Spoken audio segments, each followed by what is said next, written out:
Naniniwala ka ba sa hula? Ako noon, hindi. Hanggang isang araw, isang manghuhula mula sa Baclaran Church ang bigla na lang magpapabago ng takbo ng aking buhay. Magandang araw sa lahat ng mga tagapakinig ng Sitio Bangungot. Ako nga pala si Javier, isang guro. Naisipan ko pong ibahagi sa inyo ang aking kwento matapos kong dumalo sa lamay ng isa sa mga naging importanteng tao sa buhay ko. Nakikinig kasi sila sa inyong mga kwento noong kami-kami na lang ang natirang nagbabantay sa lamay. Kaya naman naging interesado na po ako sa inyong channel mula noon. 7 taon na ang nakararaan noong magpunta ako sa katabing syudad namin upang magturo. Fresh graduate pa lang ako noon, Sir Jupiter, at doon sa syudad na yun ko nakilala ang kauna-unahang girlfriend kong si Janela, na siya rin hong maituturing kong first love. Naging maayos naman po ang relasyon namin, Sir Jupiter, pero hindi ko akalaing hindi rin pala yun magtatagal at mabilis din agad na matatapos. Pangarap ko na dati pa ang makapagturo sa abroad, kaya nung makakita ako ng oportunidad na makalabas ng bansa, ginusto ko kaagad na mag-apply. Pero si Janela, ayaw akong payagan. Hindi naman siya mahigpit na girlfriend, pero pagdating sa pangarap ko, tutol na tutol siya. Ayaw niya akong lumabas ng bansa at gusto niyang dito na lang ako magturo, malapit sa kanya, dahil maayos naman daw ang trabaho ko rito. Totoo naman na maganda ang paaralang napasukan ko, pero bata pa lang kasi talaga ako, pangarap ko nang mag-abroad. Tinanong ko sa noon kung bakit ayaw niya akong payagan. Ang katwiran niya lang naman ay ayaw niya raw kasing mahiwalay sa akin. Naunawaan ko naman siya, Sir Jupiter. Mahirap naman talagang malayo sa taong minamahal mo. Nalulungkot din naman akong isipin kailangan ko siyang iwan para tuparin ang pangarap ko. Kaso ng mga panahong yun, hindi ko kayang isakripisyo ang pangarap ko noon para lang sa gusto niya. Aaminin ko, siguro'y mas matindi ang kapit ng pangarap ko noon kaysa sa relasyon namin, kaya naisipan kong makipaghiwalay na lang sa kanya. Pero kagaya ng inaasahan ko, hindi naging maganda ang naging hiwalayan namin. Noong gabing sabihin ko sa kanya ang tungkol dito, nauwi sa pag-aaway ang usapan namin hanggang sa iniwan ko siya sa restaurant kung saan kami nagkita. At mula noon ay hindi na ako nagpakita pa sa kanya, lalo na't ng mga panahong yon ay nakapag-resign na rin ako sa trabaho dahil desidido na nga ako sa desisyon ko. Pagkatapos noon, pinili ko na lang ding umuwi sa amin at hindi na talaga ako nag-abalang makibalita pa tungkol kay Janela para na rin makamove on na nga kaming pareho.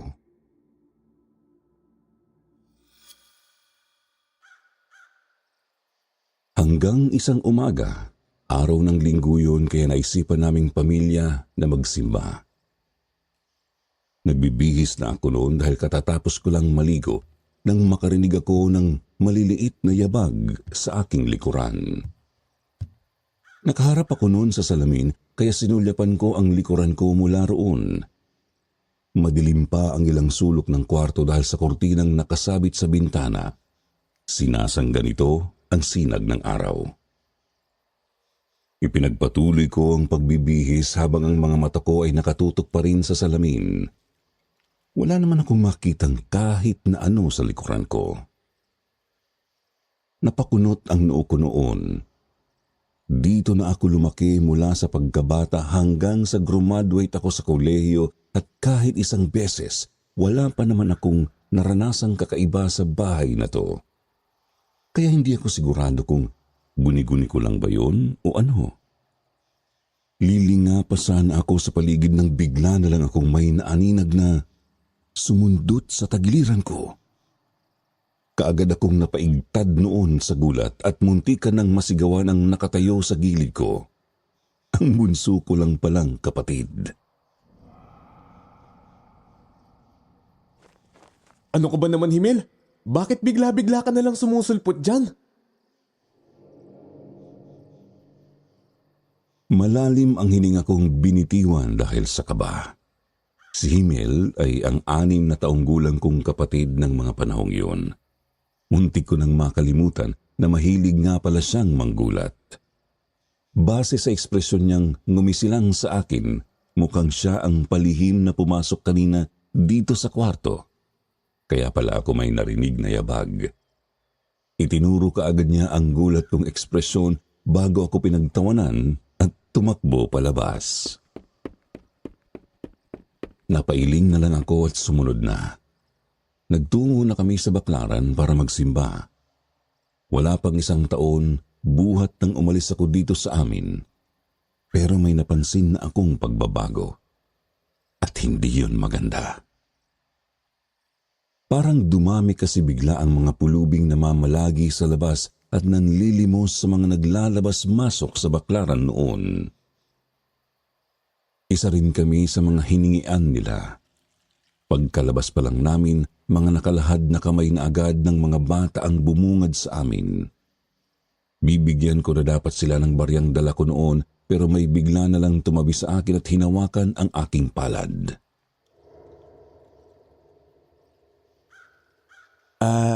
Excuse me po. Ano pong ginagawa niyo?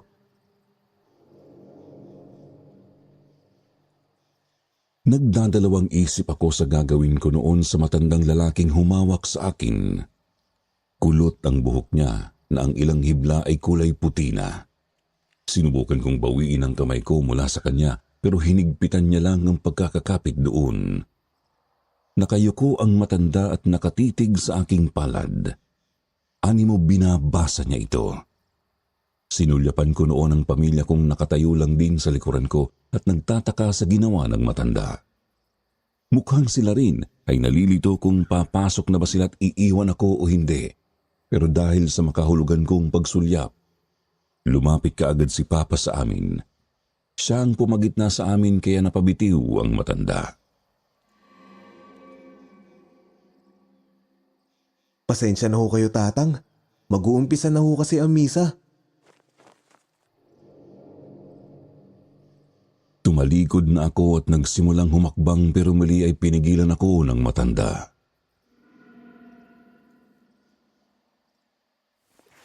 Sandali! Javier!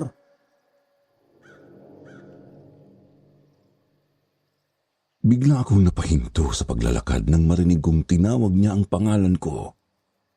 Napalingon agad ako sa kanya pabalik. Ha? Teka, Tatang. Kilala niyo ho ako? Kaagad akong nag-isip noon kung dati ko na bang nakasalamuha ang matandang yun. Nakakahiya naman kasi kung magkakilala pala kami tapos hindi ko siya matandaan. Subalit kahit anong pag-iisip ko noon wala talaga akong matandaan.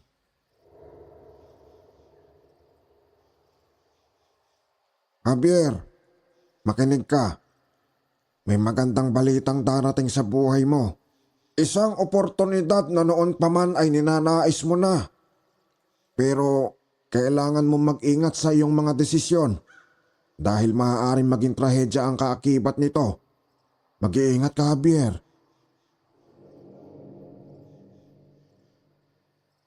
Isang babala ang sinambit niya bago niya ako tinalikuran at iniwang naguguluhan, Sir Jupiter. Nakarating ako sa bahay habang naglalakbay ang isipan. Nagtanong ako kina Mama at Papa kung sino ang matandang yun pero pati sila ay hindi rin siya kilala. Dagdag pa ni Papa huwag ko na lang daw pansinin ang sinabi nito dahil kadalasan sa mga umaaktong manghuhula sa daan ay puro lang naman kasinungalingan. Hindi rin daw katiwa-tiwala ang matanda kaya lalo pang rason yun na kalimutan ang mga salita niya. Kahit papaano, naibsan naman ang pag-aalala ko. Ang akala ko kapag natapos ang araw na yon, tuluyan na ring mawawala sa isipan ko ang mga salita niya. Pero nagkamali pala ako.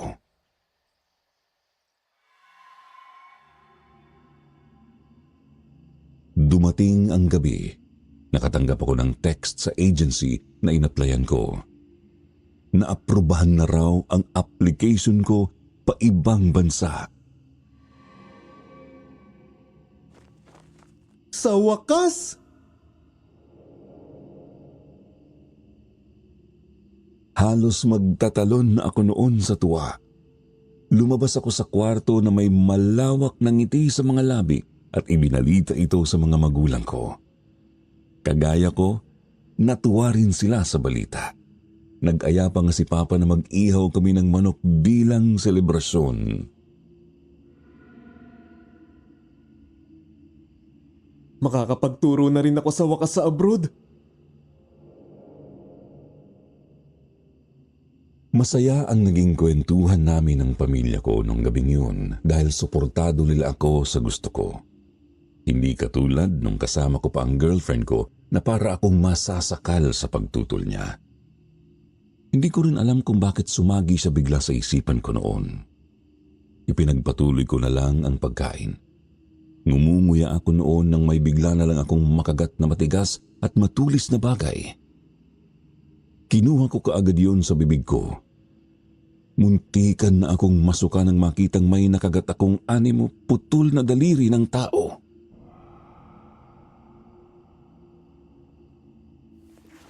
Ano ba yan pa?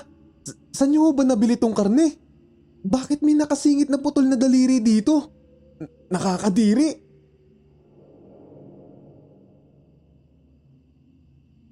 Nagreklamo ako pero kumunot lang ang noo ni Papa. Hindi niya raw alam. Nilinis naman daw niyang maigi ang karne bago niya yun ihawin kanina, kaya kahit siya ay nagtataka rin. Nawalan na tuloy kami ng gana lahat dahil sa nangyari.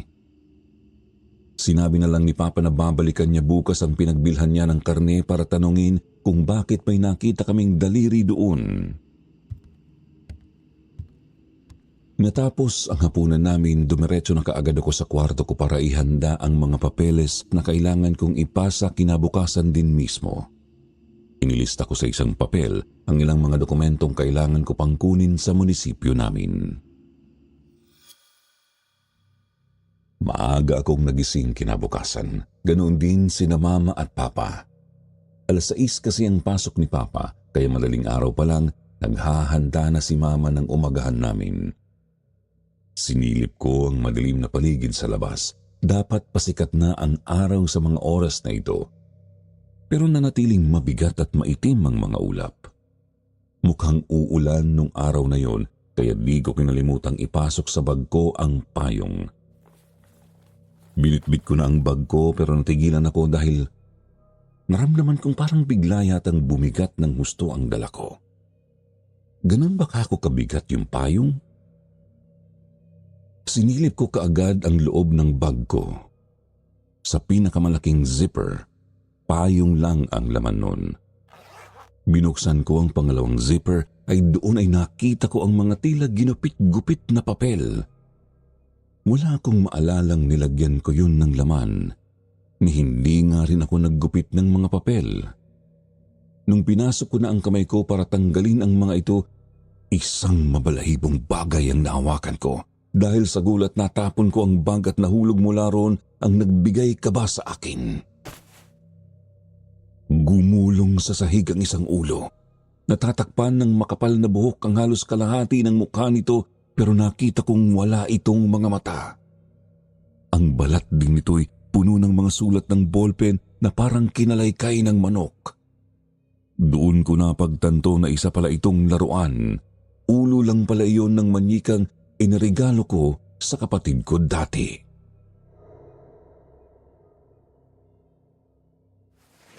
Lintik talagang bata yun. Napahawak kaagad ako sa puso ko noon dahil dinig na dinig ko ang malakas na kalabog nito. Kahit na alam ko ng laruan lang yun, hindi ko kaagad mapakalma ang sarili ko dahil na rin siguro sa isa pang bagay na napansin ko.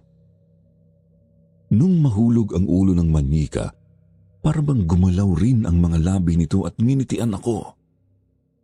Gusto ko mang pulutin yon, pero sa kilabot na nararamdaman ko, pinili ko na lang iwan yun doon at hinanap ang kapatid ko. Naabutan ko si Himel na naglalaro sa sala. Nakasalampak siya sa sahig habang ang isang kamay ay nakahawak sa laruang robot. Tumatawa siya na para bang meron siyang kausap kahit na mag-isa lang naman siya doon sa pwesto niya. Pinagmasdan ko pa siya ng ilang segundo hanggang sa marinig ko siyang magsalita. At tuwang-tuwa pa.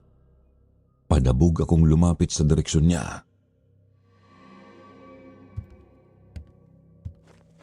Hoy Himel, ano na namang ginawa mo? Plano mo ba akong bigyan ng sakit sa puso?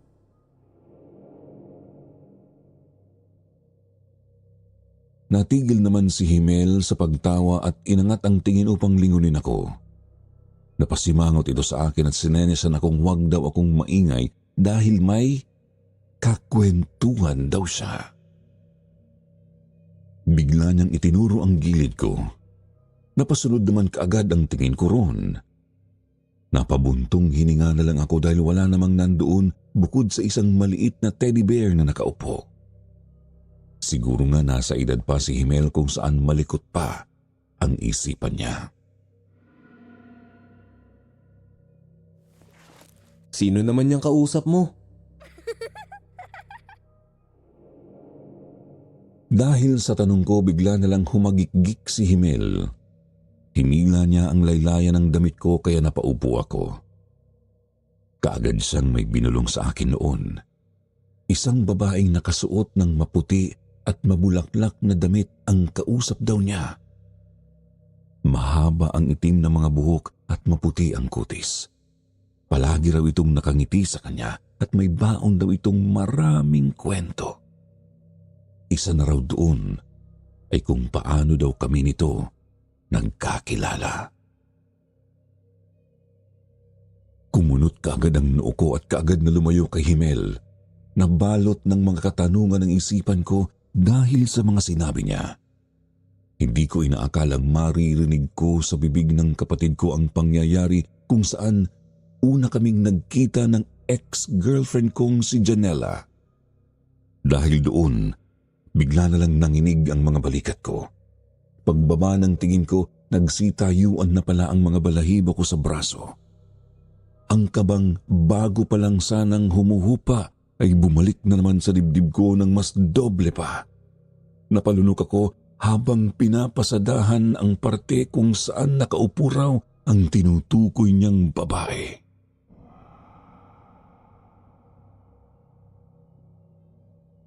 Sigurado ka ba sa mga pinagsasasabi mo?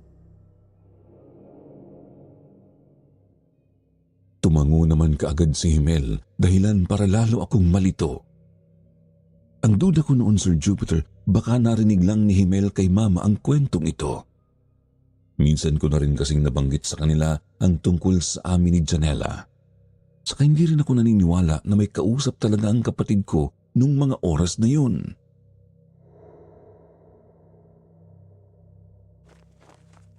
Ewan ko sa'yo. Kunin mo na nga lang yung ulo ng manika na pinasok mo dito sa bag ko. Utos ko sa kanya upang mailihis ang usapan. Hindi na rin kasi ako mapakali dahil pakiramdam ko may nakatitig sa akin noon. Nagtaka naman si Himel sa sinabi ko. Wala raw siyang inilalagay na kahit ano sa bag ko. Huwag ka na nga magmaang-maangan dyan. Sumunod ka na lang at may lakad pa ako. Bilis! Hindi na ako naghintay pa ng sagot niya at naglakad na paalis doon sa sala. Nagpunta ako sa kusina upang tulungan si Mama na maghanda ng umagahan. Kita ko pa ang pagtataka niya noon dahil maputla raw ang mukha ko. Hindi ko pinansin ang pag-aalala niya kasi napuno ako ng pag-iisip dahil sa nangyari kanina. Hanggang sa magpunta na ako sa munisipyo, naiwan pa rin sa bahay ang isip ko. Nadaanan ko pag-uwi ang Baclaran Church at biglang sumagi sa utak ko ang sinabi ng matandang lalaki na bigla na lang akong hinulaan. Hanggang ngayon kasi ay nahihiwagaan pa rin ako sa kanya at sa mga sinabi niya sa akin ng araw na yun. Tanghali na nang makauwi ako sa bahay. Pagpasok ko pa lang, isang hindi inaasahang pangyayari agad ang bumungad sa akin.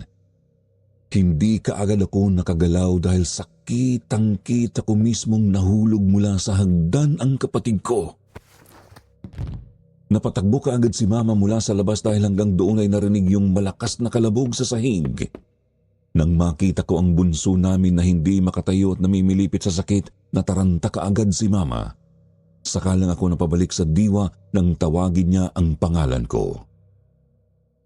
Binuhat ko kaagad ang kapatid ko noon para dalhin siya sa ospital. Hindi na maipinta ang mukha ni Himel dahil sa iniinda niyang sakit. Ang dati niyang balat na buhay ay tuluyang namutla at napuno ng pawis. Hindi matigil ang pag-iyak niya hanggang sa asikasuhin na siya ng nurse na nandoon. Ang sabi ng doktor, napuruhan daw ang buto niya sa paa dulot ng pagkakahulog.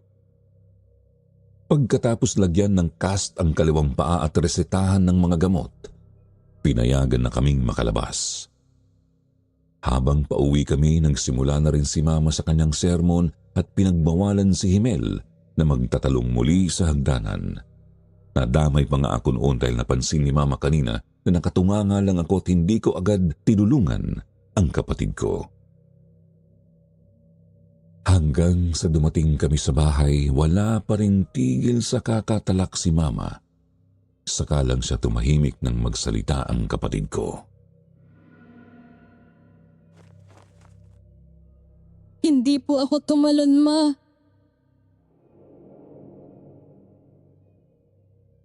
Karga-karga ko ang kapatid ko noon. Niyakap niya ako ng mahigpit habang isiniksik ang mukha sa leeg ko. Sumunod noon ang kanyang mga higbi habang sinasambit ang sumunod na kataga. May tumulak daw sa kanya sa hagdan kanina habang naglalaro siya. Nagdahan-dahan daw siyang umakyat noon nang bigla na lang may mga kamay na sadyang tumulak sa kanyang likuran. Nadulas daw siya dahil doon, kaya siya nahulog.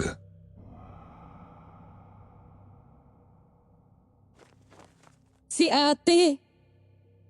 Siya po ang nagtulak sa akin. Nagkatinginan kaagad kami ni Mama noon dahil wala namang ibang tao sa bahay kanina. Dalawa lang din kaming magkapatid at pareho kaming lalaki, kaya sino ang tinutukoy niyang ate? Ang sabi niya pa sa akin ay kilala ko raw ito. Ipinakilala pa nga raw niya sa akin kaninang umaga. Dahil doon napalunok ako. Sa mga oras na yon, hindi ko na alam kung paniniwalaan ko ba ang kapatid ko. Baka kasi nagsisinungaling lang siya para makatakas sa galit ni Mama. Kahit pa hindi naniniwala ang isipan ko, iba naman ang nararamdaman ng puso ko. Bumalik ang kaba ko. Tumindig ang mga balahibo ko sa katawan nang may maramdaman na naman akong mga titig na nakakaalibadbad sa akin. Wala naman akong makitang ibang tao sa loob o labas ng bahay namin. Hindi nagtagal, bigla na lang namatay ang ilaw sa bahay namin. Sumunod ang kulog sa labas hanggang sa mag-unahan na sa bubong namin ang mga patak ng ulan. Naglakad ako papunta sa kusina para kumuha ng kandilang nakapatong noon sa ref namin. Hindi ko halos marinig ang mga yabag ko dahil sa lakas ng ulan. Ang kapatid ko naman ay nanatiling nakayakap sa akin. Wala siyang kibo hanggang sa makarating ako sa ref namin. Aabutin ko na sana ang kandila nang biglang bumulong si Himel.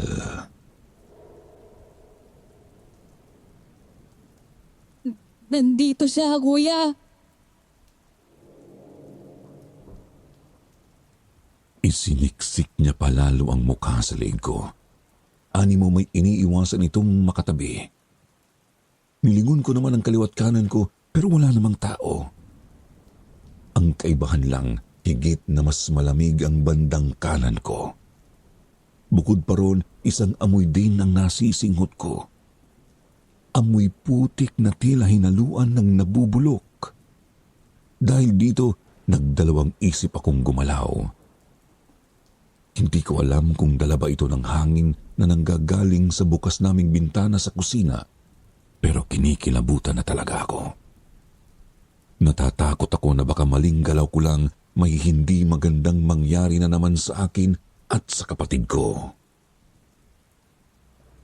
Tatawagin ko na sana si Mama noon nang may mga kamay na lumapat sa braso ko. Tuluyan na akong napasigaw at iwinaksi ko kung kanino mang kamay yun. Napasandal kaagad ako sa refrigerator namin dahil sa gulat ko nataranta rin si Himel at muling umiyak. Nagitla ako sa figurang nakita kong nakatayo sa aming harapan. Dahil sa dilim, hindi ko maaninag ang mukha niya. Ang kidlat lang ang tanging nagbibigay ilaw sa madumi niyang damit. Basa ang buong katawan at nasabuyan ng putik ang buo niyang mukha. Bigla niyang itinaas ang isang kamay niya kaya napapikit ako at niyakap ng mahigpit ang kapatid ko. Ang akala ko sasaktan niya kami pero sunod ko na lang narinig ang boses ng aking ama. Bakas sa boses nito ang inis. Kung bakit daw para akong nakakita ng multo sa reaksyon ko, siya lang naman yun.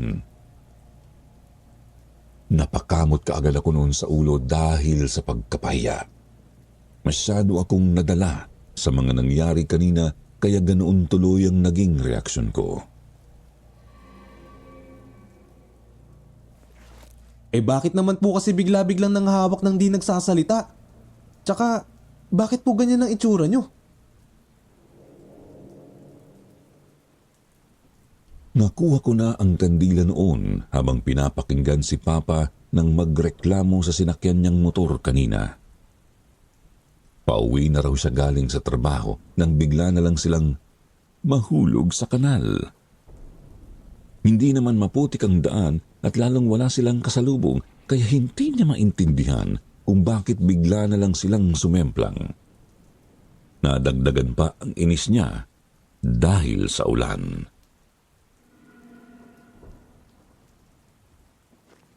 Baka lasing ang driver.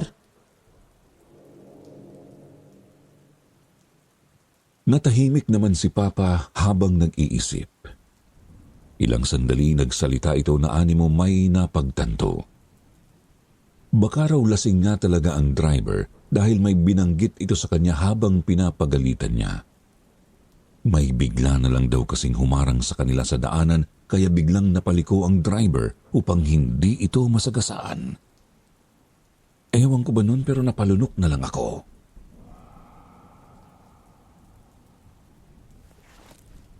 Kilala niyo po ba ang humarang?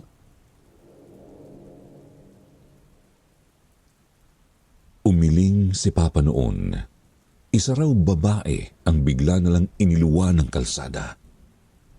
Hindi daw sigurado ang driver sa mukha dahil panandalian lang naman daw niya itong nakita.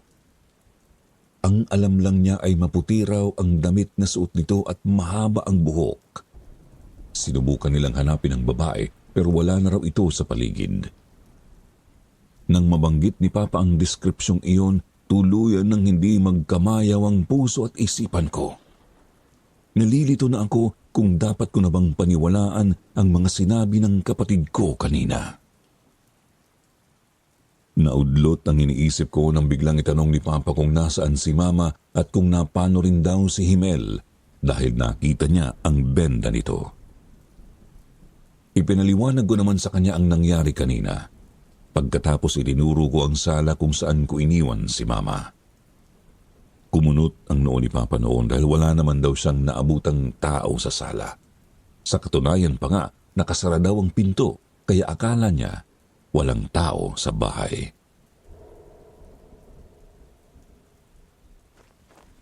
Ha? Saan naman kaya nagpunta si Mama? Inutusan ako ni Papa na hanapin si Mama habang siya ay naligo muna upang linisin ang sarili at gamutin ang ilang galos na natamo. Inhiga ko na rin muna si Himel sa kwarto upang makapagpahinga. Pero ayaw niya akong bitiwan. Nagkagusot-gusot na ang damit ko dahil sa higpit ng hawak niya. Umiiling siya habang ang mga mata ay nababahiran ng takot.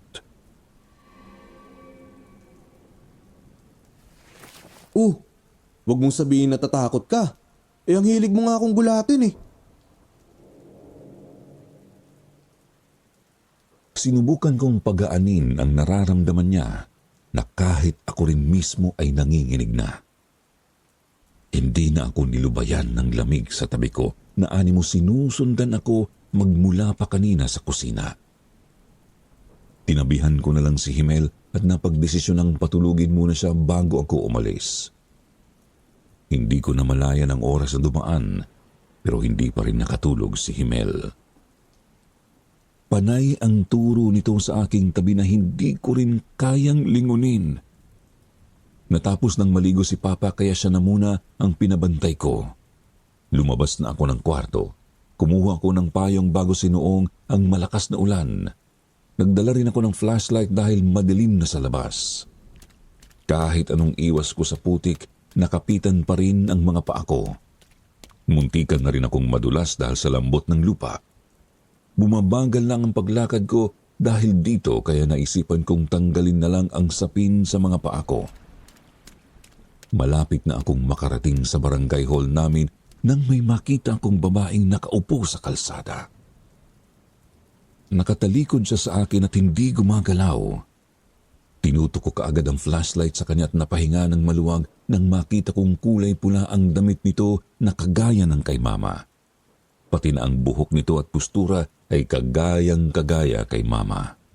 Kaagad akong sumigaw para tawagin siya.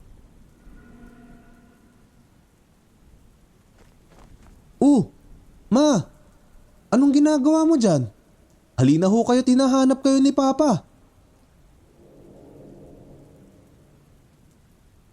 Mukhang hindi narinig ni Mama ang sigaw ko dahil hindi man lang siya gumalaw. Siguro dahil na rin sa lakas ng ulan kaya natatakpan ang boses ko. Tumakbo ako papalapit sa kanya at saka ko siya pinayungan. Basang-basa na kasi ang damit niya. Inalog ko ang braso niya. Napaigtad siya sa ginawa ko at mukhang doon lang natauhan. Napaangat kaagad ang tingin niya sa akin.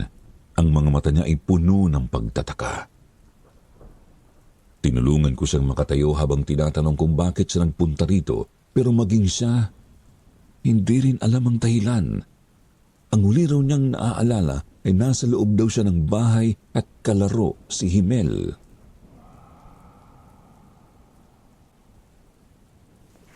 Ha? Anong kalaro? Galing lang tayo sa ospital Biglang napakurap si Mama noon na parabang doon lang bumalik sa isipan niya ang lahat. Napahawak siya sa ulo nang bigla raw iyong sumakit. Hindi na muna ako nagtanong pa at inuwi na lang muna siya sa bahay dahil nanginginig na siya sa lamig. Pagbalik namin sa bahay, bumalik na ang kuryente. Kaagad na nilapitan ni Papa si Mama dahil sa sitwasyon nito. Hinayaan ko muna silang mag-usap at bumalik na ako sa kwarto ko. Nandoon pa rin sa sahig ko ang ulo ng manika. Gamit ang payong, tinusok ko ang butas sa liig nito bago ko yon initsa sa labas. Napaupo kaagad ako sa kama noon habang napapabuntong hininga. Isang araw lang ang dumaan pero parang isang linggo na ang lumipas dahil sa daming nangyari. Nagkataon lang ba ang lahat ng ito? Sumagi naman bigla sa isipan ko ang sinabi ng matandang lalaki sa simbahan. Napahiga ako sa kama dahil parang sasabog na ang utak ko sa mga iniisip. Bumalik sa akin ang babala na iniwan niya sa akin. Sumunod din doon ang misteryosong babae na nakikita ng kapatid ko. Masama ang kutob ko rito. Itinuturo ng isipan ko na ang babaeng nakita ni Himel ay posibleng ang babae ring nakita ni Papa nung madisgrasya siya. Idagdag pa ang nangyari kay Mama. Inayos ko na lang ang pagkakahiga ko noon at napagpasyahang matulog na muna. Abala pa naman sina mama at papa na mag-usap, kaya saka na lang ako lalabas kapag maghahanda na ng hapunan. Inabot ko ang unan ko. Napakunot ang noo ko nang may maumbok akong naramdaman sa pisngi ko pagkatapos ko itong higaan. Binuksan ko kaagad ang punda nito at pinasok doon ang kamay ko.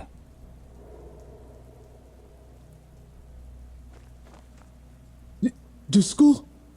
Ano to?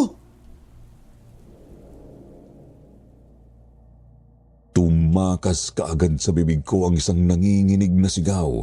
Nabitiwan ko ang hawak ko. Isa na namang daliri sa paa ang nakita kong naroon sa loob ng punda ng unan ko. Wala itong kuko. Para itong binasa sa yelo dahil sa lamig at putla ng labas nito. Isa na naman ba ito sa kagagawan ng kapatid ko? Pero kaagad ko namang inalis yun sa isipan dahil ang napulot ko ay mukhang hindi laruan. Hindi yun daliri ng isang manyika dahil totoong daliri iyon ng tao. Sa katunayan nga ay masangsang ang amoy na nanggagaling doon. Amoy bulok. Napabalikwas kaagad ako habang hindi inaalis ang tingin doon. Atras ako ng atras hanggang sa mapunta ang atensyon ko sa ilalim ng kama nang may mapansin akong gumalaw mula roon. May dalawang paang tila nakasilip mula sa ilalim. Pinapalibutan ng dilim ang mga paang nakabaliktad sa isa't isa. Ang mga daliri nito ay kulang-kulang at ang balat ay kakulay ng daliring na hawakan ko kanina. Nanginig ang mga tuhod ko at tuluyang nawalan ng lakas. Napasalampak ako sa sahig habang nagdidilim ang gilid ng mga paningin ko. Nakapokus na lang doon ang mga titig ko. Ilang beses kong binuksan ang bibig ko, ngunit walang boses na lumabas galing dito. Doon ko lang namalayan na naniyo na pala ang aking lalamunan. Napahawak ako sa dibdib. Nang maramdaman ko ang pagtibok nito, sakalang din ako napakurap. Pagmulat ng mga mata ko, nawala rin ang mga paa sa ilalim ng kama, pati na ang daliring na itapon ko kanina. Bigla akong napasabunot sa sarili ko. Panay ang tanong ko kung bakit ba nangyayari sa akin lahat ng ito. Hanggang sa maalala ko bigla kung kailan nagsimulang magkaganito ang buhay ko.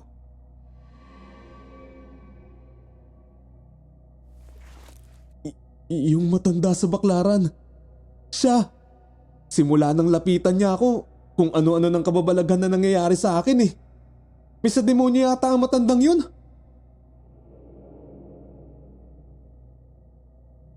Ilang araw pang naulit ang mga ganong kawirdong senaryo sa amin, Sir Jupiter.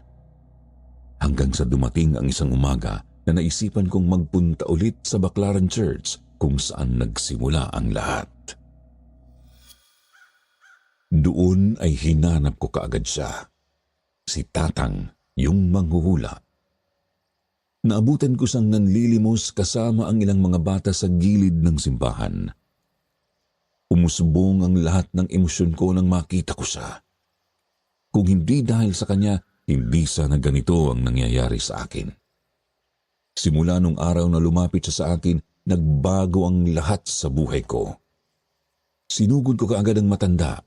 Napaangat kaagad ang tingin niya sa akin at bigla siyang napangisi nang makilala ako.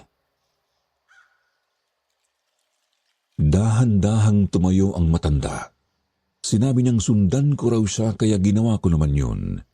Nagpunta kami sa likurang parte ng simbahan. Nang tumigil siya sa paglalakad, doon ko na siya hinarap.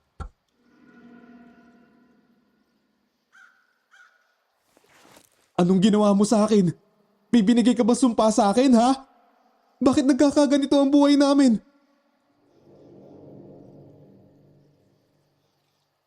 Nanginginig ang mga kamao ko habang binibitiwan ko ang mga salitang yun. Dulot na siguro ng kalituhan kaya hindi ko na makontrol pa ang katawan ko. Lalo lang nadagdagan ang inis ko sa puso ko nang tawanan niya ako. Ang tunog ng tawa niya sa akin noong mga oras na yun ay puno ng pangungutya. Kung paano niya ako tingnan ay parang isa akong hibang na nilalang. Wala naman akong dahilan para isumpa ka, iho.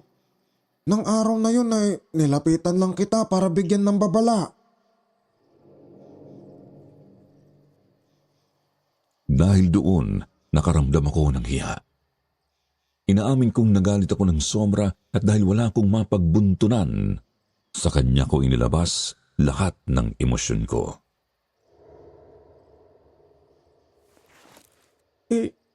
Kung ganun, bakit nangyari lahat ito sa akin?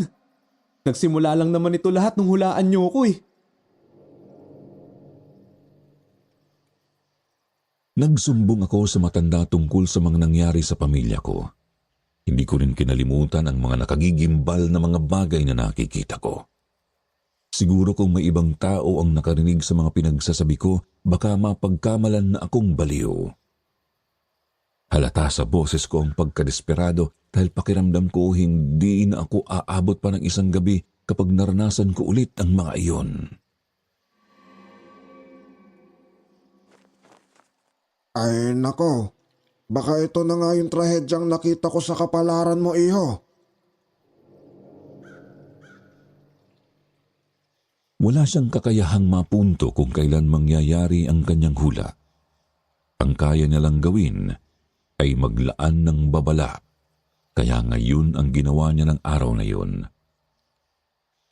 Ang sabi niya sa akin, masama raw kasi ang presensyang bumabalot sa akin ng araw na yun. Nararamdaman niya raw na tila may isang nilalang na tila ba gustong gumawa sa akin ng masama, kaya niya ako nilapitan. Hindi raw isang tao ang kalaban ko kundi isang espiritu. Isang espiritu na punong-puno ng kagustuhang manatili sa tabi ko.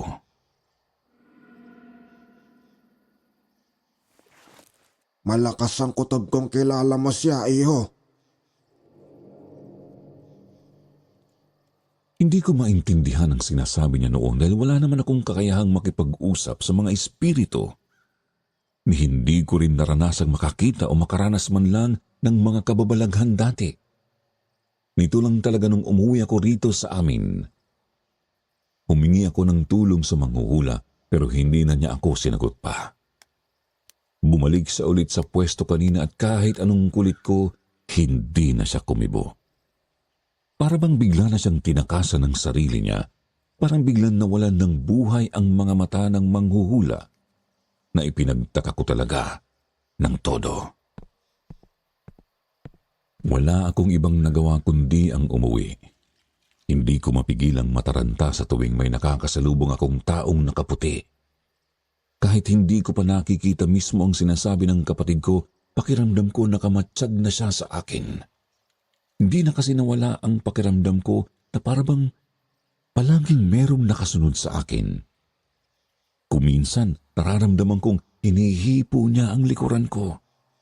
Kung minsan ay ang malamig na hanging dumadaan sa batok ko o di kaya ay mga bulong na kung minsan ay hindi ko naman matanto kung guni-guni ko lang ba o totoo. Tila ba naghahanda lang siya ng tiyempo para sumulpot sa harapan ko. Kung ilalarawan ko ang hitsura ko noon, mukha na akong napapraning, Sir Jupiter. Bago pa ako makauwi sa amin, biglang bumuhos ang ulan.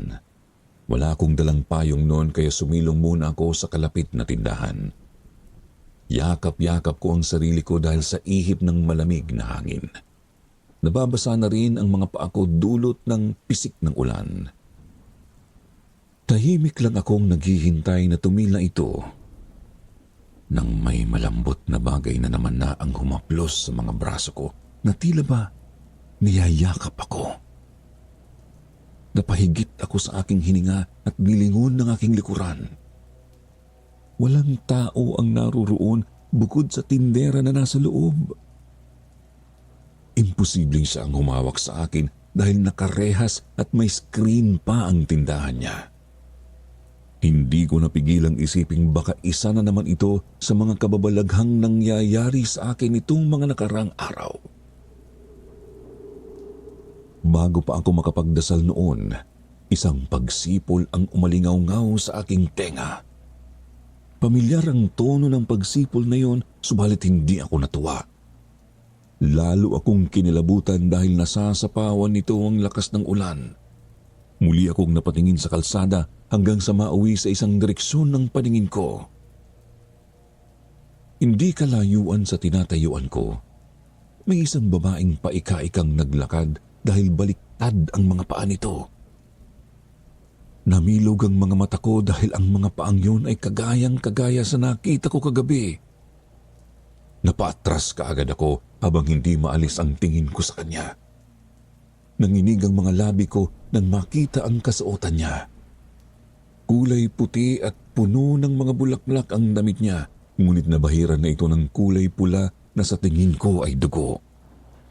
Ang itim at mahaba nitong buhok ay kumapit na sa maputla nitong mukha dahil sa ulan. Ang mga mata niyang hindi kumukurap ay nakatitig sa akin na parabang pati ang kaluluwa ko ay nagagawa niyang titigan. Bumubuka ang bibig niya na parabang may gusto siyang sabihin sa akin pero hindi ko yun marinig. Walang boses na lumalabas sa lalamunan niya. Higit sa lahat, walang kamay ang mga braso niya. Tuluyang nilubayan ng utak ko ang pag-iisip at sinuong ang ulan habang nagsisigaw. Ilang beses akong natumba noon sa pagmamadali ko. Naiwan ko na rin ang isang piraso ng tsinelas ko nang bumaon ito sa malambot na lupa. Wala na akong pakialam noon kung madungisan ang pantalon ko sa putik. Hindi ko yun kinuha at hindi na rin ako lumingon. Natatakot ako na baka paglingon ko ang mukha niya ang bumungad sa akin.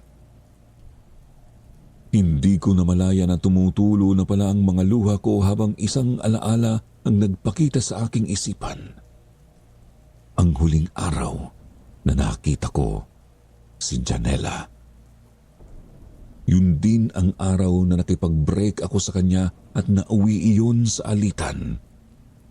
Nagmakaawa siya sa akin noon na huwag ko raw siyang iwan na baka may ibang paraan para hindi lang ako tumuloy sa pag-alis ko. Bumalik sa isipan ko ang pagluha niya at ang mga katagang binitiwan niya sa akin. Binaliwala ko lang ang mga banta niyang hindi ako tatantanan noon dahil akala ko makakalimutan niya rin ako na hindi magtatagal ay makakahanap din siya ng panibagong mamahalin. Subalit nagkamali ako, Sir Jupiter. Isang malaking pagkakamali na iniwan ko siya. Kasi ang babaeng nakita ko ay walang iba kundi si Janela. Hindi ako pwedeng magkamali dahil ang damit na nakita ko ay ang damit na suot niya noong araw na naghiwalay kami. Yun din ang regalo ko sa kanya noong kaarawan niya. Bukod pa ron, ang tono ng pagsipol kanina ay ang kinaugaliang sipol ni Janela sa tuwing nagtatawag siya ng hangin. Parang pelikula na nanumbalik sa utak ko ang mga sinabi sa akin ng kapatid ko. Ang aksidente ni Papa at ang sinabi ng manghuhula kanina. Lahat ng yun nagkukonekta at itinuturo si Janela. Para na akong basang sisiw nang makarating ako sa bahay namin. Nagulat din si Mama sa pagdating ko pero hindi ko na pinansin ang mga tanong niya at dumiretso sa kwarto. Naghubad na ako at nagbihis. Habol-habol ko pa rin ang paghinga ko hanggang sa mahiga ako sa kama. Nagtalukbong ako ng kumot habang nanginginig sa lamig. Parang may sariling buhay ang mga luha kong tumutulo kahit na nakapikit na ako. Ang tanging hindi ko maintindihan ay kung bakit si Janela ang babaeng yun. Bakit siya naging ganun? Wala namang mga kababalaghang nangyari nung magkasama kami at wala rin akong napansing kaduda-duda sa kanya.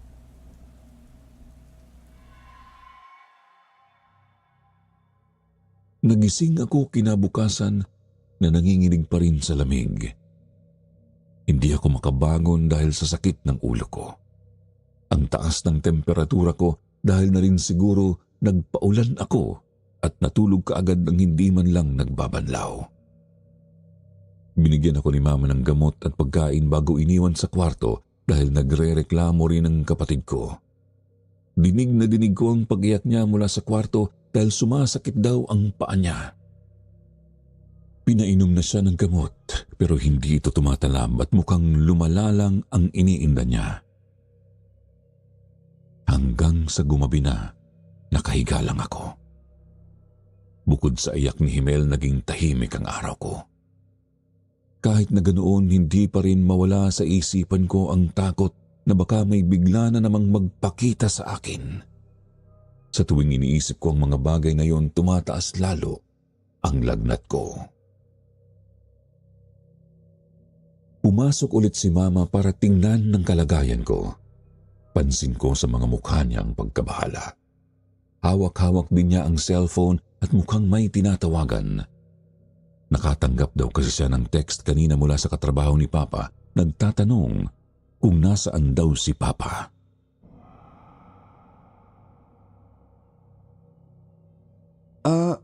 Pumasok po siya kanina, di ba? Tumango naman si Mama. Yun nga daw ang ikinababahala niya. Maaga itong umalis kanina papuntang trabaho, kaya bakit hinahanap siya ng mga kasamahan niya? Sinusubukan niya raw tawagan si Papa pero hindi rin ito sumasagot. Nag-aalala raw siyang baka may nangyari ditong masama. Hindi rin nagtagal si Mama sa kwarto dahil sa kapatid ko. Pinili ko na lang matulog noon kasi wala rin naman akong magagawang iba bukod sa magpagaling.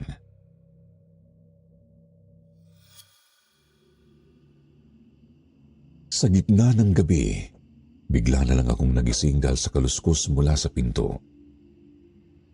Nilingon ko ang direksyon ng pintong nakaawang. Mukhang nakalimutan yata ni Mama na isarado ito kanina. Pipikit na sana ako ulit nang mapalitan ang mga kaluskos ng mga yabag. Kumabog ng mabilis ang puso ko. Ipinagdasal ko na sana nananaginip lang ako ng mga oras na yon, pero nang marinig ko na naman ang sipol, huli na para kumbinsihin pa ang sarili ko. Isang boses ang nagpanting sa tenga ko. Boses ni Janela at tinatawag ang pangalan ko. Napakurap ako nang may tumulong tubig sa noo ko. Napunta kaagad ang tingin ko sa kisame. Bumungad kaagad sa akin ang mukha ni Janela na nakalambitin doon. Halos lumuwa na ang gilagi niya sa lawak ng ngiti niya sa akin. Basa ang buhok niya at tumutulo mula sa dulo ng hibla nito ang tubig. Umalingaw-ngaw kaagad sa buong kwarto ang hiyaw ko. Napabalikwas ako sa kama dahil sa kilabot. Masakit pa ang ulo ko noon pero pinili kong gumapang hanggang sa makarating ako ng pinto. Bubuksan ko na sana iyon nang maunahan ako ng pagdating ni Mama na punong-puno ng pag-aalala ang mukha.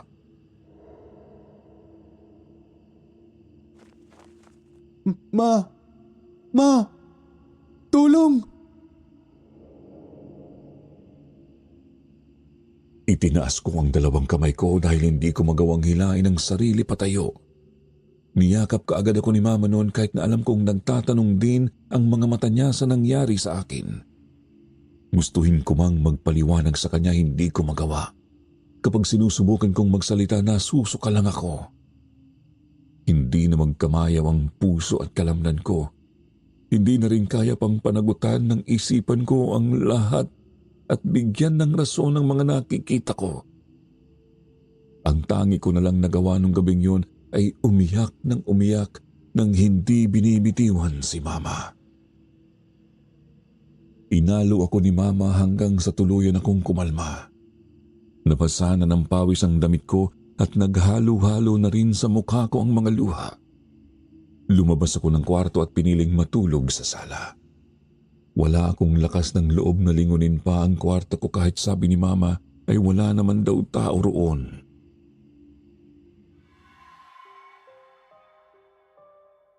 Kinabukasan dama ko ang pagod sa buo kong katawan. Nananakit din ang tuhod ko sa paggapang ko kagabi. Ako lang mag-isa ang naiwan sa bahay namin dahil umalis si Mama kasama si Himel papuntang ospital. Ipapatingin niya raw ulit ang kapatid ko dahil lumalala ang pakiramdam nito. Balak niya na ring isama ako pero tinanggihan ko dahil humupa na naman ang lagnat ko. Nakarinig ako ng boses sa labas ng bahay namin kaya lumabas ako para pagbuksan ito. Pamilyar ang boses niya sa akin. Pagbukas ko ng gate, bumungad sa akin ang mukha ng mama ni Janela. Bakas sa mukha niya ang galit. Mungto ang mga mata niya na parabang kagagaling lang nito sa walang humpay na pag-iyak. Ano pong ginagawa niyo?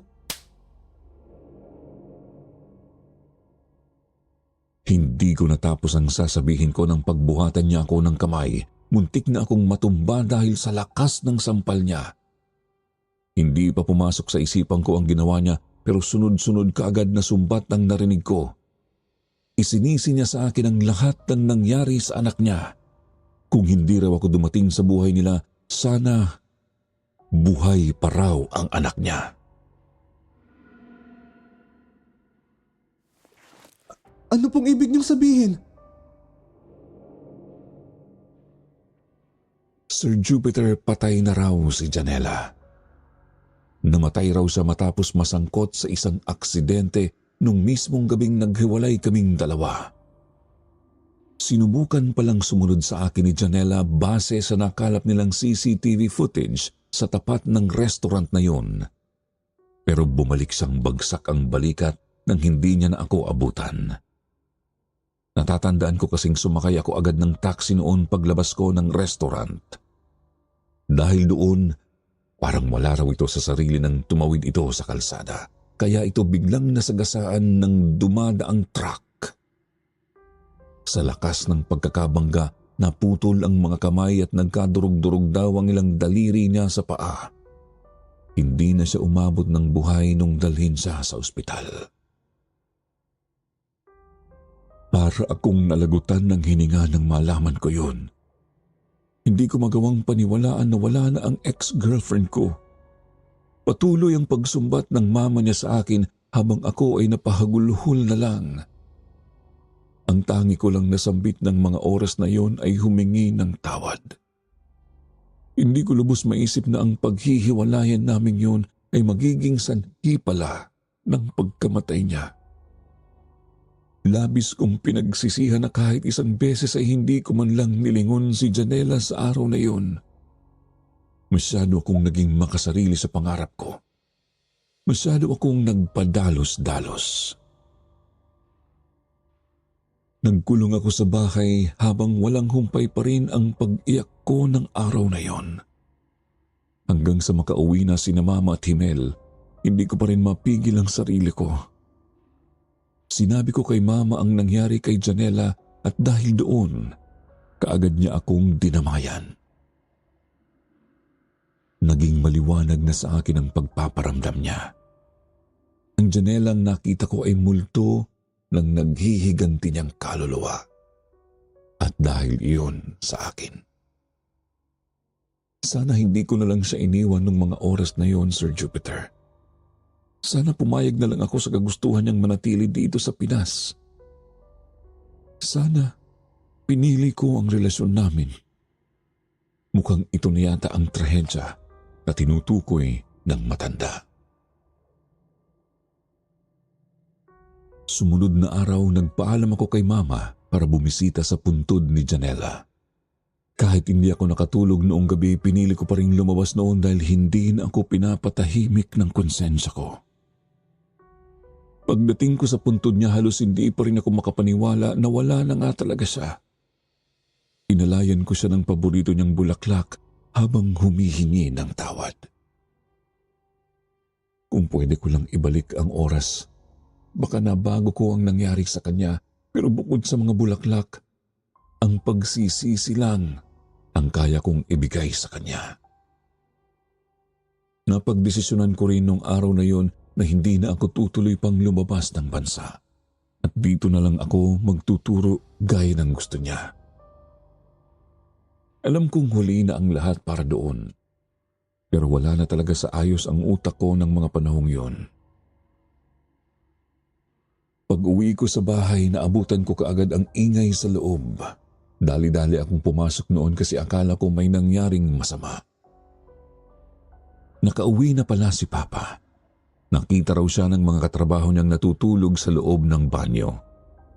Nung tinanong ko siya tungkol doon, wala siyang naisagot sa akin dahil siya rin mismo ay hindi maalala kung ano ang ginagawa niya ron. Nung gabi ring yun, hindi na umiyak pa si Himel dahil sa sakit ng kanyang paa. Pagkapasok ko rin sa kwarto ko, magaan na ang pakiramdam ng buong sulok nito. Isa pang ikinagulat ko ay mahimbing akong nakatulog nung gabing yun. Para bang nawala lahat ng mga kaguluhan pagkatapos kong magdesisyon. Hindi rin nagtagal habang nag-a-apply ako ng bagong trabaho noon. Nabalitaan ko na lang na nagsara pala ang agency na sinubukan kong pasukan dati para makapag-abroad matapos iyong ma-raid ng mga pulis. Napag-alaman na isa palang scam ang kumpanyang yun. Doon ko lang napagtanto kung bakit tila ganun na lang ang pagtutol ni Janela na umalis ako ng bansa na hanggang kamatayan niya, hindi niya pa rin ako tinantanan. Pakiramdam ko nga'y ginamit niya lang din yung matandang manghuhula sa Baclaran Church para iparating sa akin ang babalang hindi niya nasabi sa akin noong nabubuhay pa siya. Dahil doon, hanggang ngayon dinadalaw ko pa rin ang puntod niya dahil nandito pa rin sa puso ko ang pagsisisi. Siguro habang buhay ko na itong dadalhin hanggang sa mamatay ako.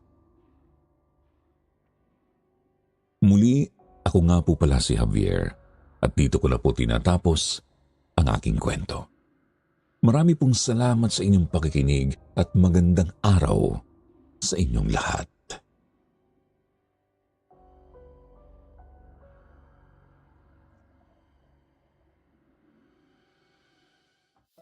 At hindi magwawakas ang episode na ito kung hindi maririnig ang inyong shoutout. Shoutout kay Rosel Palo, Klein Lacos, Nene Abao, April Joy Colita.